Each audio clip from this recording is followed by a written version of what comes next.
Good morning student.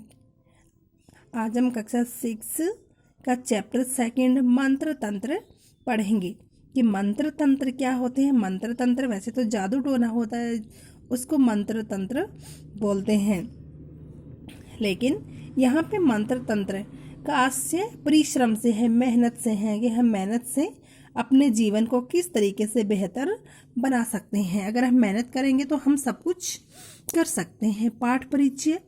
इस कहानी में हजारी प्रसाद द्विवेदी ने बताया है कि जीवन को बेहतर तरीके से जीने के लिए सबके प्रति सद्भावना रखना, मिलजुल कर परिश्रम करते रहना और झूठ, हिंसा आदि दुर्गुणों से दूर रहने से बढ़कर संसार में कोई अन्य मंत्र तंत्र नहीं होता। तो हमें हमेशा हमारे जीवन को बेहतर बनाना चाहिए, सबसे मिलजुल कर रहना चाहिए, झूठ नहीं बोलना चाहिए, हिंसा नहीं करनी चाहिए, सबके प्रति अच्छी भावना रखनी चाहिए। तो यही हमारे जीवन का क्या है, मंत्र तंत्र है, और इसी परिश्रम से हम अपने जीवन को सफल बना सकते हैं। बहुत समय पहले की बात है। एक राजा के राज्य में एक गृहस्थ के घर एक लड़की का जन्म हुआ। यानी बहुत समय पहले की बात है। एक राजा था, उसके राज्य में एक गृहस्थ जीवन वो होता है जो ब्रह्मचर्य जीवन के बाद में जब शादी हो जाती है, गृहस्थ शादी के बाद का जीवन जो जीते हैं उसे गृहस्थ बोलते हैं। और उसी गृहस्थ के घर में एक लड़के का जन्म हुआ। माँ बाप ने उसका नाम कुमार रखा। माँ बाप ने उसका नाम कुमार रखा। कुमार के बड़े होने पर उसके पिता ने उसका विवाह एक गृहस्थ की लड़की से कर दिया। जब वो कुमार बड़ा हो गया तो उसके पिता ने उसका भी विवाह एक गृहस्थ की लड़की से कर दिया। कुछ दिन बाद उसके लड़के लड़कियां भी हुई। फिर उनमें से प्रत्येक एक गृहस्थ हो गई। और फिर जो कुमार नाम का जो लड़का था उसकी शादी हो गई, तो उसके भी लड़के लड़कियां हुई। फिर उसने भी सबकी शादी कर दी और सबका एक एक गृहस्थ हो गया। यानी सब की शादी करने के बाद में उसके बच्चे थे, उन्होंने भी अपना घर बना लिया। कुमार बड़ा अच्छा आदमी था, कभी जीव हत्या नहीं करता था, दूसरे की चीज न लेता, झूठ नहीं बोलता, कोई नशा न करता और दूसरों की स्त्री को माँ के समान समझता था। यानी कि कुमार जो था, कुमार नाम का जो आदमी था वो बहुत ही अच्छा था। कभी भी वो जीव हत्या नहीं करता था, किसी भी जीव को नहीं मारता था, दूसरे की चीज नहीं लेता था, झूठ भी नहीं बोलता था और ना ही वो कोई नशा करता था। दूसरों की जो स्त्री होती थी, स्त्री की बहुत इज्जत करता था। जो स्त्रियां होती थी उनकी बहुत इज्जत करता था, माँ के समान उन्हें समझता था। कुमार जिस गांव में रहता था वह एक बहुत छोटा गांव था। और कुमार जिस गांव में रहता था वो बहुत छोटा गांव था। उसमें केवल 30 गृहस्थों के घर थे। उसमें केवल 30 ही घर थे।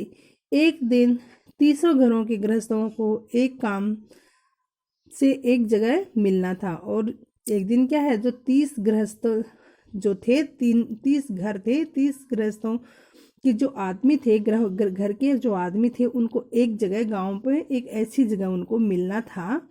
पर गांव में ऐसी जगह नहीं थी जहां सभी एकत्र हो सके, और गांव में कोई भी ऐसी जगह नहीं थी कि सारे 30 जो आदमी थे 30 एक जगह बैठ के वो बात कर सके। कुमार उन 30 में से एक था और कुमार भी उन 30 में से एक था।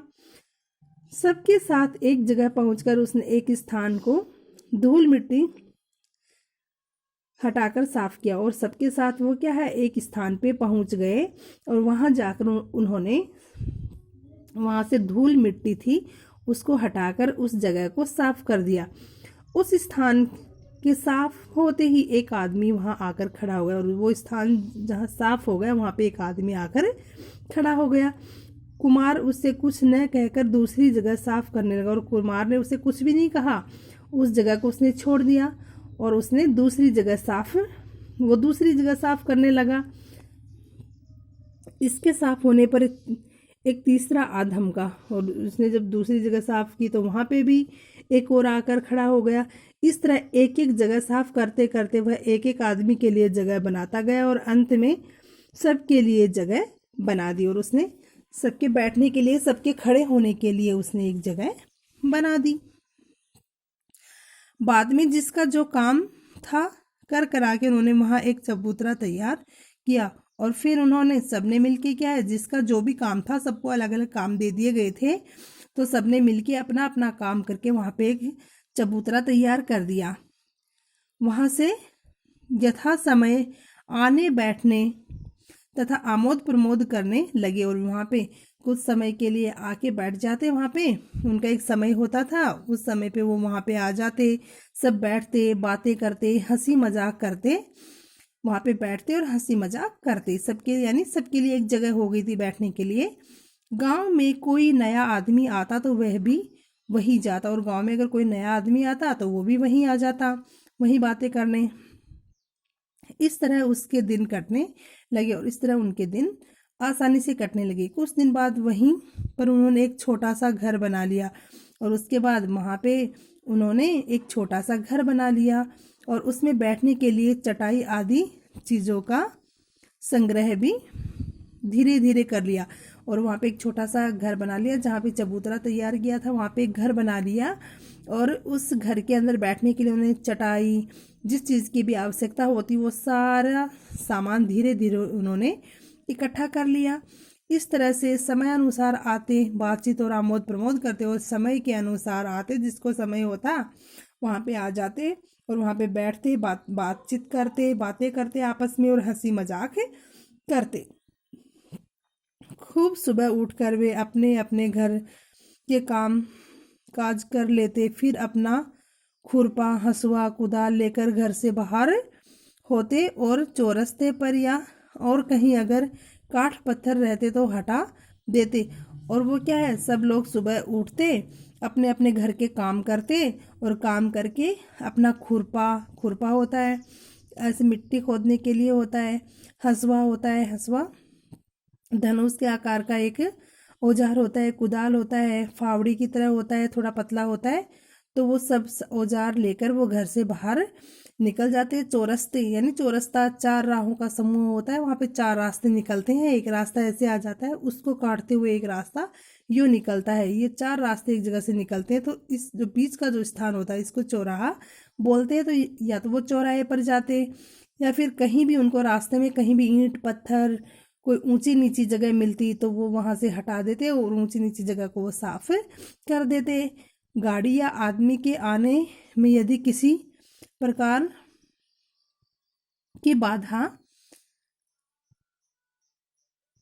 की संभावना होती तो उसे काट कर फेंक देते या हटा देते। अगर कोई गाड़ी या आदमी आ रहा है, उनको यदि रास्ते में किसी प्रकार की दिक्कत है या कोई दिक्कत होने की संभावना होती तो वो उस जगह को साफ कर देते। यहाँ पे कोई मिट्टी होती, कुछ और होता तो उसको काट कर अलग फेंक देते, जगह को यानी साफ कर देते थे। रास्ता ऊंची नीची जगहों को समान कर देते और ऊंची नीची जगह होती थी उसको समान कर देते थे, बराबर कर देते थे। जरूरत होने पर पुल बांध देते और जब जरूरत होती तो पुल बांध देते। तालाब खोद लेते और जिससे जो हो सकता था दान कर देते और तालाब खोद देते थे, पुल बना देते थे और जिसको जैसा काम होता वैसा कर लेते थे। और कुछ अगर उनके पास होता तो वो दान भी कर देते थे। कुमार के गुण से इस गांव के सभी लोग सब बातों में खूब अच्छे हो गए। और कुमार के इस गुण से क्या है, कुमार ने अपने इस गुण से सब उस गांव के जो भी व्यक्ति थे उन सबको उसने मेहनती बना दिया और सब लोग खूब अच्छे से अपना काम करने लगे और खूब अच्छे हो गए। दिन बीतने लगे। इधर गांव के मुखिया ने सोचा कि बात क्या है। पहले तो गांव वाले बदमाशी करते थे, लड़ाई झगड़ा करते थे, अंट संट काम करते थे और उसके लिए जुर्माना करने पर मेरी भी कुछ आमदनी हो जाती थी। फिर गांव का जो मुखिया था उसने सोचा कि बात क्या है, इस गांव वाले पहले बदमाशी करते थे, बहुत आपस में लड़ाई झगड़ा करते थे, अंट संट गलत काम किया करते थे और उसके लिए जब ये इतने काम करते थे तो गांव का मुखिया था वो उनसे जुर्माना लेता था और मुखिया की आमदनी हो जाती थी, यानी मुखिया की कमाई हो जाती थी। उनके इस काम से वो पैसे कमा लेता। पर इस कुमार ने गांव को ऐसा बनाया कि ये न लड़ाई झगड़ा करते हैं, न जीव हिंसा नहीं करते हैं। ये ना तो लड़ाई झगड़ा करते हैं और ना ही जीव हिंसा करते हैं। कुमार ने इस गांव के सारे आदमियों को बदल दिया है। सभी भले मानस हो गए हैं। अच्छा ठहरो, राजा के पास शिकायत करके दिखा देता हूँ कि ये कैसे भले मानस है। फिर कहता है कि अच्छा ठहरो, ये बहुत, मैं अभी राजा को इनकी शिकायत कर देता हूँ और शिकायत करके बताता हूँ कि ये कितने भले आदमी हैं। तो मुखिया होता है वो राजा के पास जाकर बोला, महाराज गांव के सभी आदमी चोर हो गए। और गांव का जो मुखिया होता है वो राजा के पास जाकर कहता है कि गांव के जितने भी आदमी हैं वो महाराज सब चोर हो गए हैं, उनका उपद्रव बहुत बढ़ गया और उनकी उपद्रव यानी उनकी जो बदमाशी है वो बहुत ज़्यादा बढ़ गई है। कुछ उपाय कीजिए नहीं तो बचना मुश्किल है। और फिर कहता है कि आप कुछ उपाय कीजिए नहीं तो बचा नहीं जाएगा उनसे, उनसे बचना बहुत ही मुश्किल है। राजा ने हुक्म दिया, जाओ उन सभी को हाजिर करो। फिर राजा हुक्म यानी आदेश देता है कि जो सैनिक होते हैं उनको आदेश देता है कि जाओ उन सभी को हाजिर करो, यानी कुमार और उसके जो अन्य आदमी होते हैं उनको बुलाकर लाने के लिए कहता है। मुखिया ने सबको बांधकर हाजिर किया और राजा से कहा, महाराज हुजूर, ये हुक्म के मुताबिक मुजरिम हाजिर हैं। फिर मुखिया ने सबको बांधकर, मुखिया होता है वो सबको बांध लेता है 300 आदमियों को और उनको हाजिर करना यानी राजा के सामने उपस्थित कर देता है। और राजा से कहता है, महाराज हुजूर, ये हुक्म के मुताबिक मुजरिम है। और कहता है कि ये हुक्म जैसा आपको आदेश दिया था, जैसा आपने आदेश दिया था और मैंने जैसा आपको बताया था, वो सब मुजरिम आपके सामने है। धन्यवाद। आज आप इतना ही चैप्टर पढ़ लेना।